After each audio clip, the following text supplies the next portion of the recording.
Hey, I'm Alexander Jasper-Jay, and today I'm going to be talking to you about Transtrenders. My video, How to Spot a Transtrender, seemed to spark a lot of confusion, so I'm here to clear that up a little bit. Typically, being a Transtrender is characterized as being a non-dysphoric trans person, because if you don't have dysphoria, why else would you transition than to be cool? Backing up a little bit, what's dysphoria? Dysphoria is defined as a state of general unease or dissatisfaction. That's simple enough, but with gender dysphoria, it does get a little bit more complex than that. There are 6 traits of gender dysphoria that you have to meet 2 of in order to be diagnosed with gender dysphoria. 1.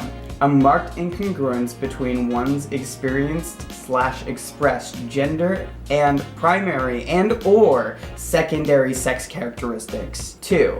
A strong desire to be rid of one's primary and/or secondary sex characteristics. 3. A strong desire for the primary and/or secondary sex characteristics of the other gender. 4. A strong desire to be of the other gender. 5. A strong desire to be treated as the other gender. 6. A strong conviction that one has the typical feelings and/or reactions of the other gender. Not every trans person meets these criteria, and that's okay. The APA stresses that you don't need a diagnosis in order to be trans. The language within the diagnostic criteria itself is strong. They use the word strong 5 times. And honestly, not everyone is so in their feeling. They don't hate their chest, they would just rather that one. And if that doesn't happen for some people, that's not the biggest deal to them as long as they're loved and respected for who they are. And why is that a problem? You can go ahead and make all the broad statements you want about how all trans people need to have dysphoria to be trans, but that does not make the two synonymous. Being trans isn't like being in an elite club, and having dysphoria isn't like a badge of honor. While the language in the diagnostic criteria is strong, it's also open to interpretation. You can walk into a therapist's office and say that you wanted to cut your hair for the last 6 months and change your pronouns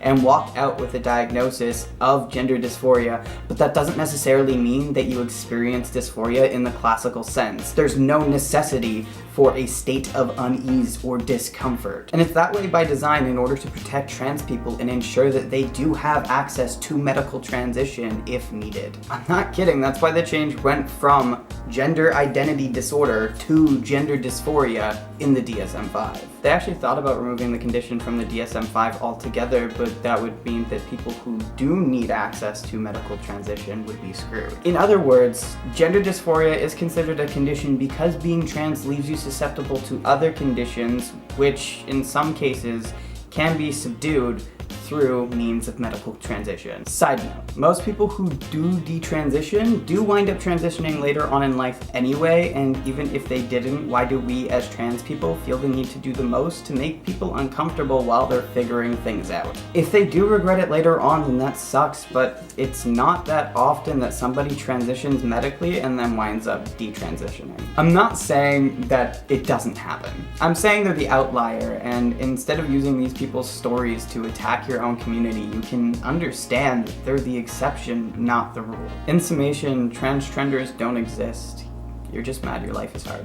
Sorry. Anyway, if you like this, go ahead and like and share this video. If you like my face and you want to see more of that, a good way to do that is to subscribe and hit the notification bell. Another good way to follow me is my Instagram, which just so happens to be my most used social media account. You can also go ahead and follow me on Snapchat and Twitter, though I don't use Twitter that often. Anyway, peace out, Scout people.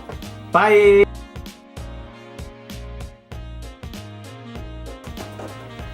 They're just having a good time back there. Like a real good time. Oh shit! What was that?